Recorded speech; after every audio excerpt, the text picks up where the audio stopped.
नमस्कार, राम राम। मैं राजेंद्र कुड़िया, आर ललन न्यूज। हम आज बातचीत करेंगे जेतारण विधानसभा के भाजपा के वरिष्ठ लीडर रमेश जी भाटी के बारे में, जिनके भाई रामस्वरूप जी भाटी जेतारण नगर पालिका के चेयरमैन हैं। एवं आप बजरंग दल का कार्यक्रम हो या विश्व हिंदू परिषद का कार्यक्रम हो या भाजपा का कार्यक्रम हो, पिछले 10 वर्षों से सक्रिय भूमिका में नजर आते हैं एवं आपके द्वारा गांव-गांव, ढाणी-ढाणी एवं जेतारण विधानसभा के हर, चाहे मारवाड़ हो, मंगरा हो, हर जगह भाजपा के द्वारा किए जाने वाले कार्य एवं भाजपा नीतियों के प्रचार प्रसार में हर समय लगे रहते हैं एवं उसी के साथ गरीब एवं मजदूर एवं भाजपा के जो भी कार्यकर्ता है उनके हर समय कामकाज में तैयार रहते हैं। ऐसे व्यक्ति रमेश जी भाटी, जो जेतारण के 36 कौम के जन जन के लाडले हैं, हम उनसे आज बातचीत भी करेंगे और उनके साथ बैठकर उनके आगामी विधानसभा चुनाव के बारे में उनकी क्या राय है, क्या वो खुद चुनाव लड़ना चाहते हैं या फिर भाजपा के द्वारा घोषित किए गए प्रत्याशी के साथ रहकर उन्हें सपोर्ट करें। वैसे तो रमेश जी भाटी एक भाटी ब्रांड के रूप में जाना जाता है, जन के मुंह पे छाए हुए हैं। आए हम देखते हैं क्या होती है हमारी बातचीत भाटी साहब के साथ। बातचीत करते हैं रमेश जी भाटी से। राम राम भाई साहब, आज मेरे घर पर, मेरे निवास स्थान पर आर ललन न्यूज में राजेंद्र जी कुड़िया साहब का मैं स्वागत करता हूं कि आप हमारे बीच मेरे घर पर पधारे। धन्यवाद भट्ट साहब। चुनावी रणनीति बच चुकी है जेतारण विधानसभा में और आप भाजपा से बिलोंग करते हैं। आगामी दिनों में टिकटों की भी जो खबरें चल रही है उसमें आपको कहीं न कहीं दौड़ में शामिल माना जाए। हाँ, ये सत्य बात है भाई साहब। मेरे पिताजी पिछले 35 वर्षों से भारतीय जनता पार्टी के साथ ही रहे। मेरा पूरा परिवार राष्ट्रवादी विचारधारा की पार्टी भारतीय जनता पार्टी के साथ रहे हम लोग। फिर 2018 में भारतीय जनता पार्टी ने हम पर विश्वास करके भारतीय जनता पार्टी का हमारे परिवार में टिकट दिया, जिसको जनता ने और सभी समाजवासियों ने, 36 कौम ने हम पे विश्वास करके हमें चुनाव का मैंडेट भी दिया। तो हमारी पार्टी के विधायक बने और उसके बाद हमने समाज में विश्वास करके पार्टी की विचारधारा को आगे बढ़ाते हुए कार्य किया।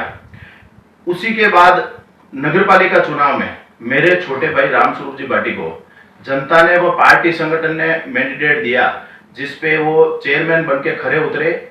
आज समाज के और 36 कौम के लगभग 4000 से 4500 पट्टे उन्होंने वितरण किए। खूब जमीनें थी, उनका निवारण कर भी किया और गांव के स्वर्णिम विकास में अच्छी से अच्छी रोडें जो आजादी के बाद तक नहीं बनी थी, 17 number ward, 18 number ward, 4 number ward, 3 number ward, 9 number ward, 2 number ward, 1 number ward में अच्छे से अच्छे कार्य किए। उस कार्य को देखते हुए कहीं ना कहीं मुझे भी लगा कि मेरे समाज से मुझे भी इस बार टिकट की दावेदारी करनी चाहिए, इसलिए मैंने दावेदारी पेश की है। भट्ट साहब, जैसे कि आपने बताया कि आपके पिताजी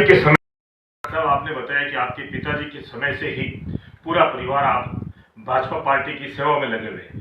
पार्टी ने आपको मौका भी दिया जो आपके भाई साहब के रूप में, और आपने वापस जनता की सेवा भी की है। लेकिन जो तैयारी आपने गत चुनाव में की थी, वर्तमान विधायक जो आपके परिवार भी जनता के बीच में जाके वोट मांगे थे, क्या वो वादे पे खरे उतर पाए या फिर जो जनता से आप लोगों ने सामूहिक मिलकर जो वादा किया था वो पूर्ण कर पाए विधायक रहते हुए?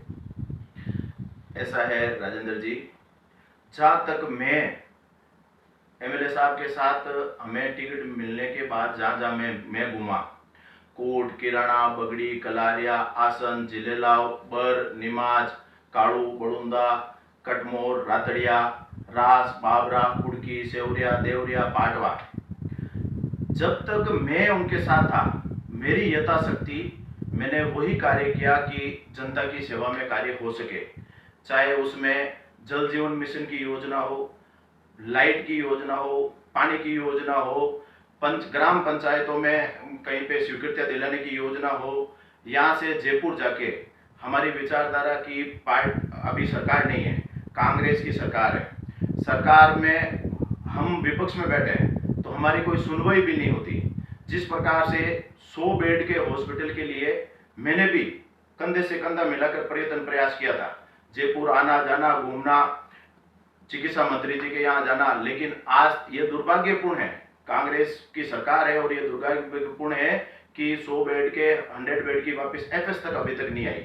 तो मैंने तो अपनी यथाशक्ति जितना था कार्य किया। और रही बात एमएलए साहब की, तो हो सकता है उनसे कुछ कार्य नहीं हुए होंगे या अपनी यथाशक्ति उन्होंने कार्य किए ही होंगे।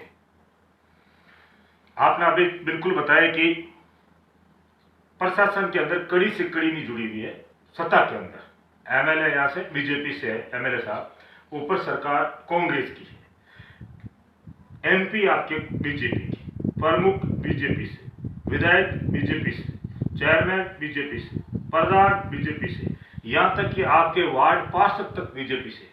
तो इसका क्या कारण है? कांग्रेस सपोर्ट नहीं कर रही है या फिर कार्य नहीं हो रहे, क्या कारण? कार्य हुए हैं, जैसे आज भीमगढ़ जवानगढ़ वाली रोडे, वो रोडे स्वीकृत हुई है। 4 करोड़ की नगर पालिका जैतारण से लेकर नोबल रोड चौराहे तक के कार्य हुए हैं। इसी प्रकार से ग्राम पंचायतों में भी कार्य हुए हैं। हमारे चेयरमैन हमारे हैं, हमारी विचारधारा के हैं, उस अनुरूप नगर में इतना कार्य हुआ, आजादी के बाद आज तक इतना कार्य नहीं हुआ जितना कार्य हुआ।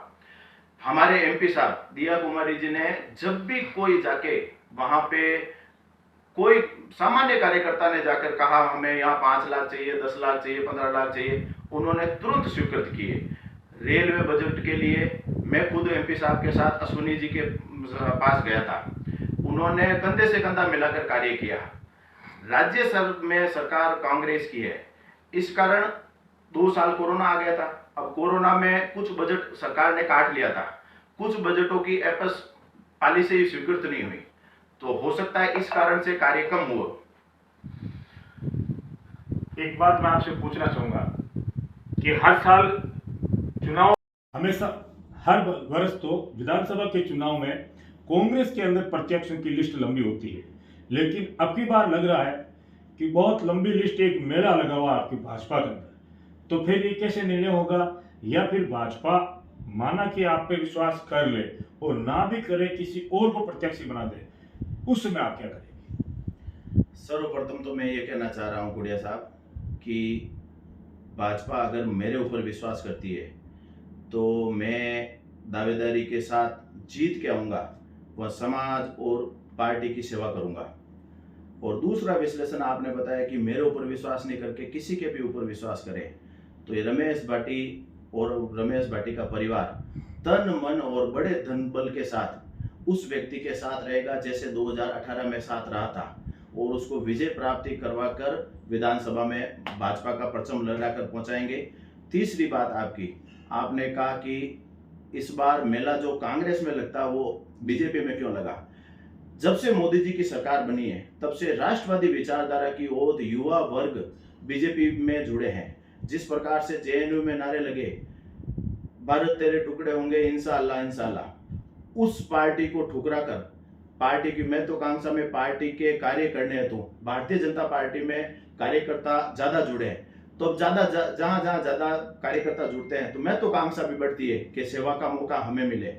इस बार मैं मान रहा हूं टिकट के प्रत्याशी ज्यादा है, उनमें से किसी को भी टिकट मिलेगा, हम सभी लोग साथ रह के तन मन धन से साथ रह के उनको विजय प्राप्ति कराएंगे। एक बात भाई साहब और है, आपके राजनीतिक जीवन में आने के बाद हम लोग घूमते हैं इधर उधर, जहाँ भी हमें लोगों से बातचीत होती है, आपके ऊपर एक कट्टर हिंदुत्व व्यक्ति या कट्टर हिंदू विचारधारा ये आरोप लग रहे हैं, ऐसा क्यों? मैं और मेरा परिवार बाल्यकाल से मैं साका व संघ का स्वयंसेवक हूँ। मेरी विचारधारा हिंदुत्ववादी है, लेकिन कहीं ना कहीं मेरा वो भी एक उद्देश्य है, नफरत नहीं किसी मजहब से, हर भाषा से प्यार है, बुरा हर लगता है हर वो शख्स जो देश का गद्दार है। हमने कभी भी बीजेपी विचारधारा के व्यक्ति ने कभी भी किसी जाति के बारे में नहीं बोला। हम तो सामाजिक समरसता और सामाजिक सद्भावना को लेकर चलने वाले व्यक्ति है कि संपूर्ण समाज इस राष्ट्र की एक छत्रछाया में भगवा ध्वज को परम पूज्य मानकर अपने समाज की सेवा करे और सभी जाति बिरादरी एक साथ रहे। पार्टी आप पे विश्वास कर लेती है, आपको सिंबल भी दे देती है, तो फिर जैतारण विधानसभा के जो ग्रामीण क्षेत्र है, नगर पालिका का तो मैं यूं नहीं पूछूंगा कि आपको अनुभव भी हो गया कि क्या कमी है या क्या विकास करवाया आपने या आगामी क्या होना चाहिए, लेकिन जो भौगोलिक क्षेत्र से ग्रामीण क्षेत्र है उसमें आप जाओगे तो क्या मुद्दा लेके जाओगे या फिर आपके दिमाग में ऐसी क्या योजना है जो जनता के बीच में आप पहुंचोगे कि मुझे वोट दें? तदीयाय कार्याय बद्धा कटियम कि इस राष्ट्र इस मातृभूमि के लिए हमने ये कटिबद्ध किया है कि राष्ट्र भूमि की सेवा करेंगे। मुझे कहीं ना कहीं पूरे क्षेत्र के जवान, बुजुर्ग, बूढ़े, माता बहनें, मातृशक्ति व संगठन जानती है कि मैं किस परिवार से, किस विचारधारा का व्यक्ति हूँ।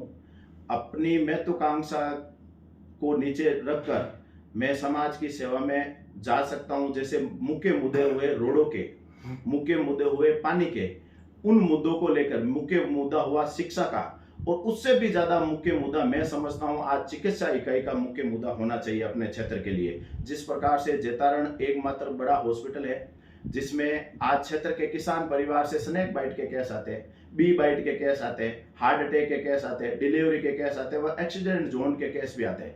तो कहीं ना कहीं हमें चिकित्सा इकाई में भी स्वर्णिम कार्य करने चाहिए और उसी ओर मैं कटिबद्ध रहूंगा कि मैं विकास के साथ साथ समाज के इन विभिन्न मुद्दों पर भी कार्य करता रहूं। वैसे तो आपके बारे में आपकी पहचान या फिर आपका नाम या परिचय देने की जरूरत नहीं है, क्योंकि जब से आप राजनीतिक सक्रिय भूमिका में आए हैं तो एक भाटी ब्रदर्स का एक आपने बिल्कुल एक ब्रांड बन गया है। कहीं पे भी चले जाओ, जब भाटी शब्द आता है तो सीधा आपके परिवार से जुड़ता है, क्योंकि तीनों भाई आप हमेशा सक्रिय रहते हैं। मैं राजेंद्र कुड़िया, RLN न्यूज से राम राम।